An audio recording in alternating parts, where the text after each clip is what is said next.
उसका बुलावा था तभी मैं अकेली उठ के और 3 दिन लगातार ड्राइविंग करके वहाँ पे पहुँची हूँ। एक मुसलमान के मुंह से भी राम निकल रहा था, हिंदू के भी, सिख के भी, ईसाई के भी, वहाँ राम राम ही हो रहा था सारे। तो इतना अच्छा सुकून मिला कि मेरा रूह वहीं बैठा है और मैं बुत मेरा यहाँ पे। मेरे सपने में आए, लोग बोलते हैं भाई सपने में क्यों आए, ये उस अल्लाह को पता है, उसको राम जी को पता है, हमारे लल्ला जी को पता है कि मुझे सपने में क्यों आ रही। 2 व्रत रखे, किसने रखवाए? राम जी ने।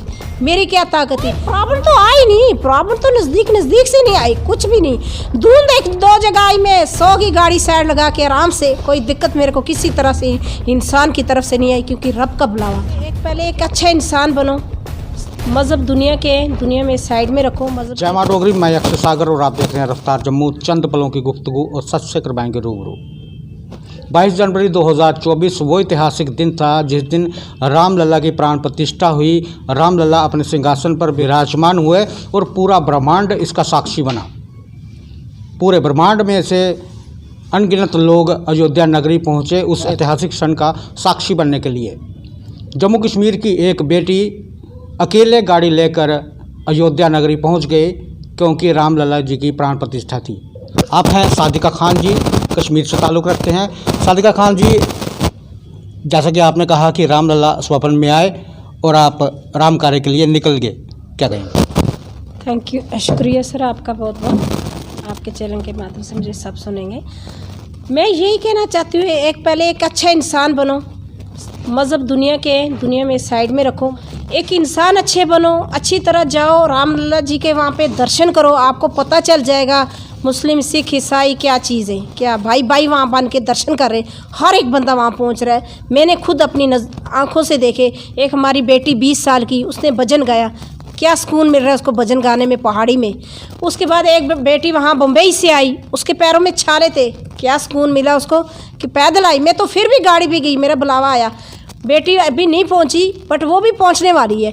तो ये चीज़ें आप लगा के चलो, एक भाईचारे का मैसेज है उन लोगों को जो कमेंट करते। आप भाईचारा बना के रखो और अच्छी तरह राम जी के मंदिर के दर्शन करो। अगर नहीं कर सकते तो ऐसा बोलो भी मत। और जब अब आप खुद सोचिए, मैंने अभी सारे मीडिया वालों को बोला मैंने 2 व्रत रखे, किसने रखवाए? राम जी ने। मेरी क्या ताकत थी? हमारे देश के प्रधानमंत्री जी ने 11 व्रत रखे, उन्होंने सोच के रखे राम जी के लिए 11 व्रत, और मुझे भी उसमें से 2 मेरे हिस्से में भी आ गए। तो क्या बात है, ये सोचिए, ये प्रभु की कृपा है। मैं क्या होती हूँ? मैं कुछ भी नहीं हूँ। अगर मेरे सपने में आए, लोग बोलते हैं भाई सपने में क्यों आए, ये उस अल्लाह को पता है, उसको राम जी को पता है, हमारे लल्ला जी को पता है कि मुझे सपने में क्यों आ रहे, क्यों आए। नहीं तो मैं भी प्लान करके जाती, मैं भी सोच के जाती, 4 सहेलियाँ लेके जाती साथ में, 4 बंदे लेके जाती साथ में, तब घर में वो भी 1000 बारी सोचती कि मैं अयोध्या जाऊं कि ना जाऊं। ये उसका बुलावा था तभी मैं अकेली उठ के और 3 दिन लगातार ड्राइविंग करके वहाँ पे पहुँची हूँ। सादिका जी, जब आप वहाँ पर रामलला जी का दीदार करने के लिए पहुँचे, कोई हिचक?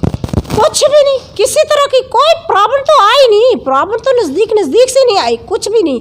धुंध 1-2 जगह आई, मैं 100 की गाड़ी साइड लगा के आराम से, कोई दिक्कत मेरे को किसी तरह से इंसान की तरफ से नहीं आई, क्योंकि रब का बुलावा था। क्या दिक्कत आती है? सादिका जी, जब आप वहाँ पर गए एज ए मुस्लिम, जो पूजा पद्धति आपने वहाँ पर देखी और जो आप इबादत करते हैं, उसमें क्या अंतर है? देखिए, इबादत करते हैं, हमारी जो लेडीज़ है वो घर में इबादत करती है, नमाज भी घर में पढ़ती है, कुरान शरीफ भी घर में पढ़ती है, जो करना होता है उसको 4 दीवारी के अंदर ही करना होता है।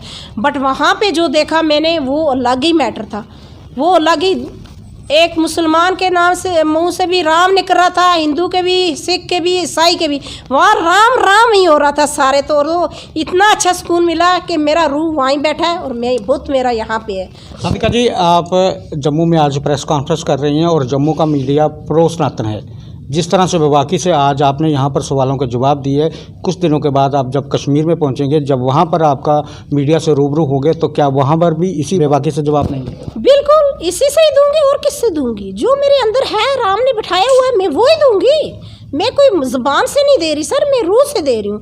मेरे रूह से मैं उनके साथ जुड़ी हुई हूँ, तो मेरे रूह की आवाज़ आई है, मेरी नहीं है। सतीश जी, अगर हम हिंदुस्तान देखें तो गंगा जमुनी तहजीब हिंदुस्तान का इतिहास है, और जिस तरह से रामलला की प्राण प्रतिष्ठा हो चुकी है, रामलला अपने सिंहासन पर विराजमान हो चुके हैं, और कुछ समय के बाद वहाँ पर एक मस्जिद बनाई जाएगी और दुनिया की सबसे बड़ी कुरान है उस मस्जिद में रखी जाएगी। तो आपको क्या लगता है कि ये जो कार्य किए जा रहे हैं भारत सरकार के द्वारा, गंगा जमुनी तहजीब को आगे बढ़ावा दिया जा रहा है? देखो भाई साहब, बात यह है कि हिंदुस्तान जो है वो एक सनातन है। सनातन वो है जो सब धर्मों को अपने में समेटता है और सभी धर्मों का सम्मान करता है।